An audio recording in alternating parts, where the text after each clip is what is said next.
O meu nome é Mariana Vieira Rocha de Freitas, o meu RA é o 1828552 e esse é o meu trabalho de conclusão de curso com o tema Inclusão de crianças com deficiência auditiva nas aulas de educação física em escolas regulares. Na introdução, vamos começar falando sobre as causas da deficiência auditiva, de acordo com os estudos de Oliveira. A deficiência auditiva pode ter causa congênita ou adquirida. Na causa congênita, pode ser uma questão genética, uma malformação durante a gestação ou então um problema durante o parto. Se for adquirida, acontece pós-natal.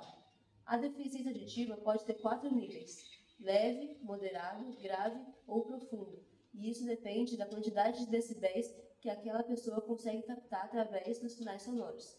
No Brasil, nós temos legislações que protegem a pessoa com deficiência, como, por exemplo, a LDB 9494 do ano de 1996, que diz que a inclusão de crianças com deficiência deve ser feita preferencialmente dentro do ensino regular, nas escolas regulares.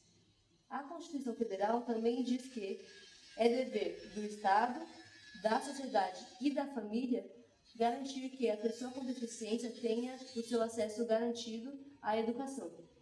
E também nós vamos falar nesse estudo sobre Procópio, que diz que educação física pode ser um meio de inclusão para essas crianças com deficiência dentro da escola. Neste trabalho, usamos de metodologia uma revisão bibliográfica sobre o tema e utilizamos as seguintes plataformas: Google Scholar e Cielo, utilizando as palavras-chave: educação especial, deficiência auditiva, aula de educação física, inclusão e acessibilidade. Resultados e discussão. O primeiro estudo que nós vamos falar é sobre o estudo de Procópio em 2021.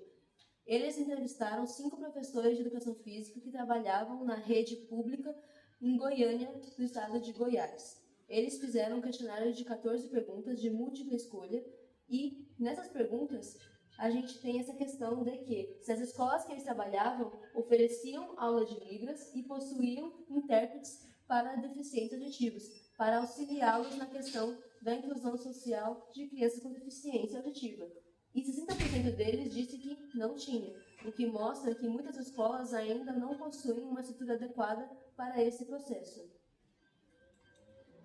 Nesse segundo gráfico, nós estamos falando sobre o estudo de Pimenta, em 2018, que foi realizado no estado do Ceará. Eles entrevistaram professores de educação física e também perguntaram nesse estudo sobre a questão da acessibilidade da estrutura da escola, se a escola tinha certos itens que poderiam auxiliar a inclusão de crianças com deficiência auditiva, como, por exemplo, placas luminosas, sinais luminosos, intérprete de Libras, disciplina para ensinar Libras para os alunos, sala de apoio pedagógico, profissional de apoio e equipamentos e materiais pedagógicos. Dentro desse gráfico, temos na legenda que tudo que estiver em azul significa que aquela escola possuía o item, se for vermelho, significa que não possuía, e o verde significa que possui parcialmente. Os resultados podemos avaliar que, apesar de todas as escolas terem sala de apoio pedagógico e profissional de apoio, as escolas dessa amostra, muitas não possuíam intérprete de Libras, disciplina para ensinar Libras e equipamentos e materiais pedagógicos adequados. E nenhuma delas, dessa amostra, possuía placas luminosas e nem sinais luminosos. Placas luminosas e sinais luminosos podem ser instalados dentro da escola para auxiliar o dia a dia da pessoa com deficiência auditiva, pois já que eles não conseguem escutar, por exemplo, o sinal sonoro, que acontece, por exemplo, na hora do lanche, esses sinais luminosos podem auxiliá-los para entender qual que é o momento daquela situação. E dentro da aula de educação física, especificamente, eles podem substituir os apitos que geralmente os professores de educação física utilizam para controlar a aula. Então, são itens que poderiam utilizar e poderiam auxiliar a criança com deficiência que muitas escolas ainda não utilizam. Como isso acontece em muitas escolas no país, temos um estudo feito por Fiorini e Manzini em 2018, onde eles pegaram 3 professores de educação física que trabalhavam no interior de São Paulo e eles tinham, esses 3 professores, pelo menos uma criança com deficiência auditiva na aula, que não tinha também muita estrutura na escola, e eles criaram estratégias para conseguir fazer a inclusão dessa criança na aula, apesar de não ter estrutura adequada na escola. E eles fizeram uma análise de 4 aulas gravadas de cada um desses 3 professores e categorizaram em 5 situações de estratégias para fazer esse processo. A primeira categoria são estratégias prévias. O que acontece? Quando a gente se prepara previamente, nós estamos mais preparados para a situação. E eles planejavam previamente, por exemplo, quando eles vão falar com uma pessoa com deficiência auditiva, eles se posicionam perante a pessoa, mantendo-se dentro do campo visual para poder facilitar essa situação. A segunda categoria diz sobre estratégias de auxílio por meio de colega-tutor.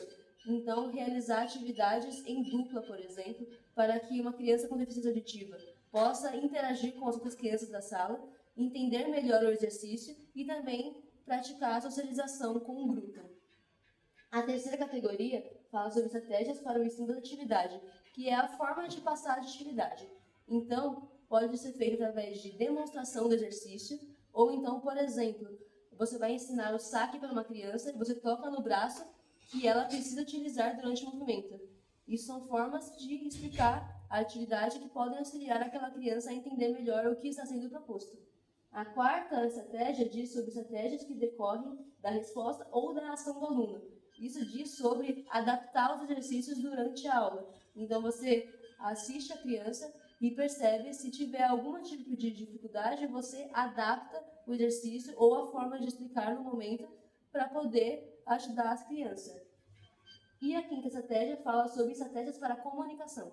Claro que, caso a pessoa não consiga falar Libras, nós podemos utilizar outras situações como formas gestuais ou gestos combinados com aquela criança, com a família daquela criança, para poder fazer a inclusão, e isso também é com toda a turma, não só apenas aquela criança, todos participando para que possamos ajudar todos nesse momento.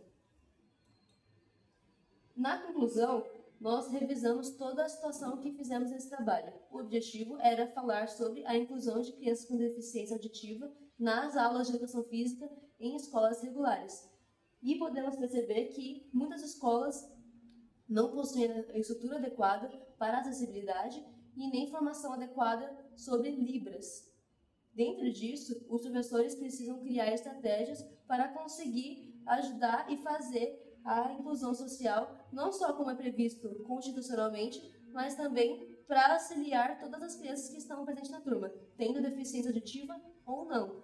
Também percebemos nesse estudo que existem poucos estudos de caso feitos no Brasil sobre o tema, e nós sugerimos que sejam feitas mais pesquisas para poder enriquecer esse campo de conhecimento. Essas são as referências que foram utilizadas durante o trabalho. Obrigada pela atenção.